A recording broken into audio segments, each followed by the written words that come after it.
warahmatullahi wabarakatuh. Saya Angguldani, NPM 193100001, mahasiswa Fakultas Kedokteran Universitas Malahayati, Bandar Lampung.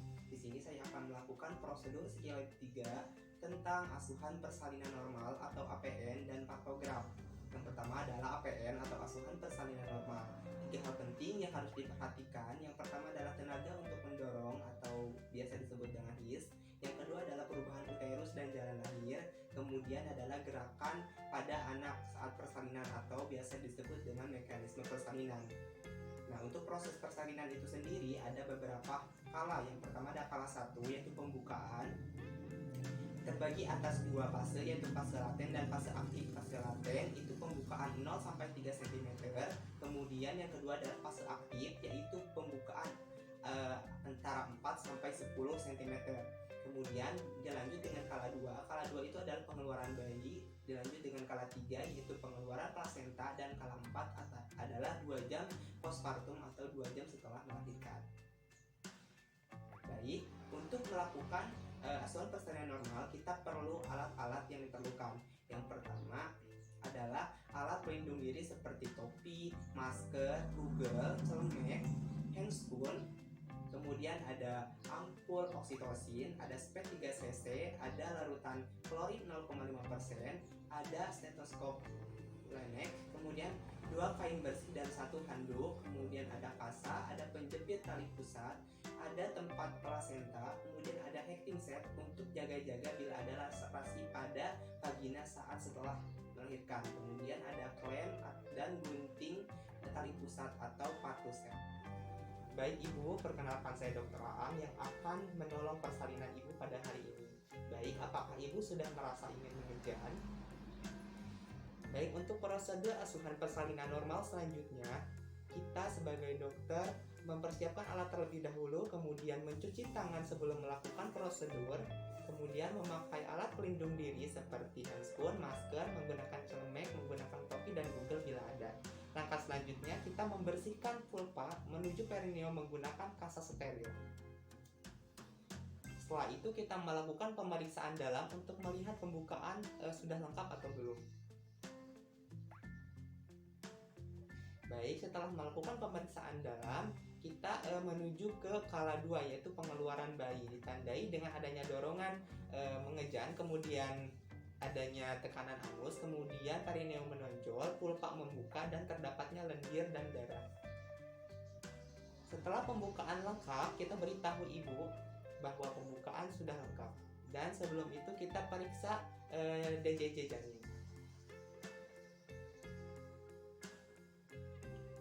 DJJ janin normal itu 120 sampai 160 kali per menit. Baik Ibu, untuk pembukaan sudah lengkap dan janin dalam keadaan normal. Dan bila ada kontraksi, dimohon untuk mengejan. Kemudian setelah itu minta bantuan keluarga untuk memposisikan Ibu setengah duduk dan Ibu tetap rileks, kemudian beri air minum yang cukup untuk sang Ibu. Kemudian setelah si kepala bayi keluar dengan diameter 5-6 cm, simpan handuk di bagian atas perut ibu dan kain bersih di bagian bokong ibu di bawah perineum.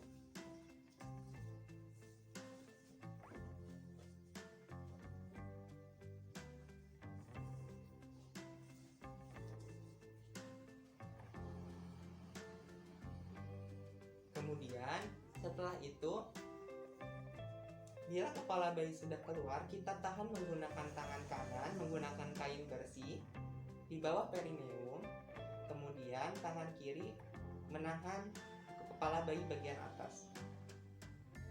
Jika kepala bayi sudah keluar, kita menyikam dengan kasa steril untuk membersihkan lendir di bagian hidung dan mulut bayi.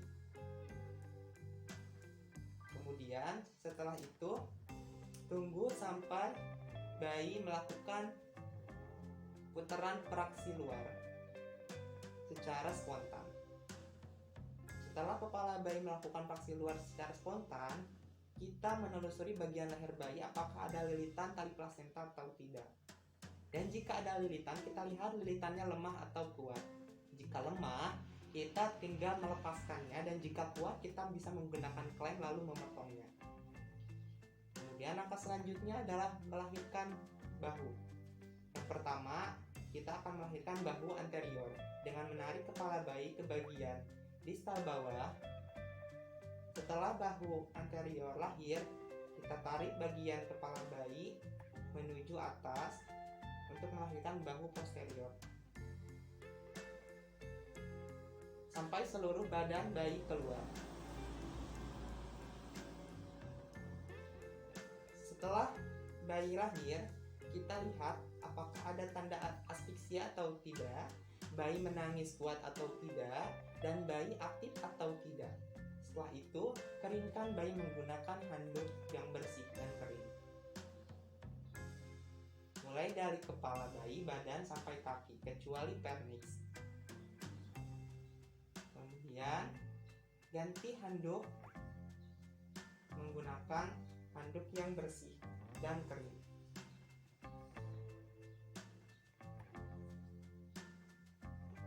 Simpan bayi di antara payudara ibu, di dada dan perut ibu.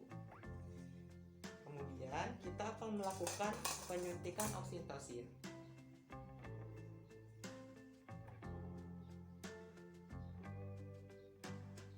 Baik ibu, kita akan melakukan penyuntikan oksitosin. Apakah ibu bersedia?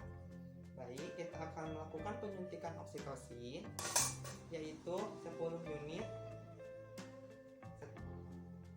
dan disuntikan 1 menit setelah lahir di intramuskular bagian paha.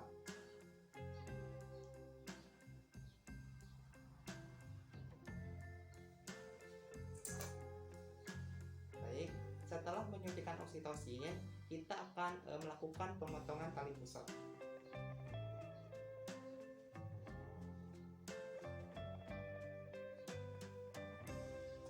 Gunakan klem kira-kira 3 cm dari pusat bayi. Kemudian kita mengeluarkan isi tali pusat ke bagian distal ibu. Kemudian menggunakan klem yang kedua kurang lebih 3 cm dari klem yang pertama.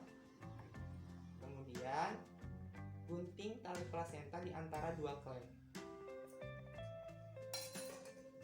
Setelah itu posisikan kembali bayi di atas perut dan dada ibu di antara payudara dan lebih rendah dari puting payudara ibu. Kemudian selimuti bayi, dan jika ada topi, beri bayi topi untuk menjaga kestabilan suhu tubuh bayi dan ibu. Kemudian setelah itu kita melakukan pemijatan di bagian fundus uteri ibu untuk meyakinkan apakah ada kontraksi fundus uteri. Kemudian klem dipindahkan kurang lebih 5-6 cm di vulva pada tali pusat, pada tali plasenta. Kemudian deteksi kembali fundus uteri apakah sudah ada kontraksi atau belum. Setelah itu kita melakukan pelahiran plasenta atau kala 3 dengan menegangkan tali plasenta di bagian luar. Kita tarik dan tahan plasenta.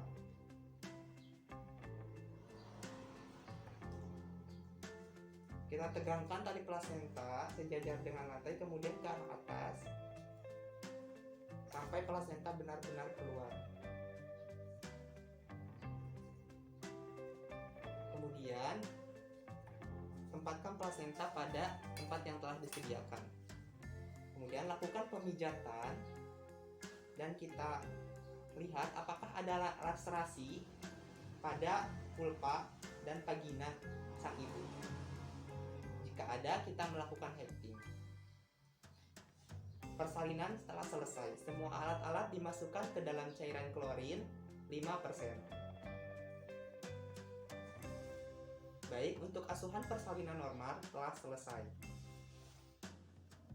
Baik, setelah kita melakukan asuhan persalinan normal, kita menggunakan pantograf. Nah, faktograf itu adalah alat bantu yang digunakan untuk memantau kemajuan persalinan dan membantu petugas kesehatan dalam mengambil keputusan klinik. Dimulainya itu pada pembukaan 4 cm atau pada fase aktif. Nah, apa yang dilakukan pada faktograf yaitu mencatat kemajuan persalinan, mencatat kondisi ibu dan janin, kemudian mencatat asuhan yang diberikan selama persalinan dan lain-lain. Kemudian adapun komponen-komponen dalam faktograf itu selama fase aktif seperti informasi tentang ibu, kemudian kondisi janin seperti detak jantung janin dan ketuban. Kemudian kemajuan persalinan seperti pembukaan serviks, penurunan kepala dan his. Kemudian di bagian belakang faktograf itu merupakan catatan persalinan dari kelas 1 sampai 4. Sekian sekelip 3 tentang asuhan persalinan normal dan faktograf dari saya, Aang Buldani. Terima kasih. Wassalamualaikum warahmatullahi wabarakatuh.